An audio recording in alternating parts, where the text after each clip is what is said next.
Angliyaga, Britaniyaga kelүүчүлөр барлык нерсени трактор кылат. Трактор менен эгебиз деп ойлогула. Мына көчөтүн дагы колдо тегебиз. Анча-мынча мындай ургун да колго тигип жүрөбүз мына.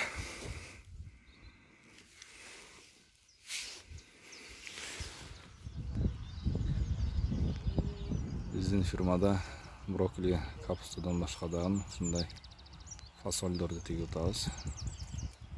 Фасол атобузду атабыз.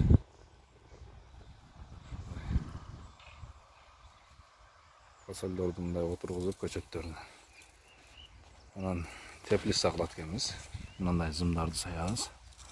Зымдарды сайып, мунун үстүнөн трактор пленка менен жаап кетет.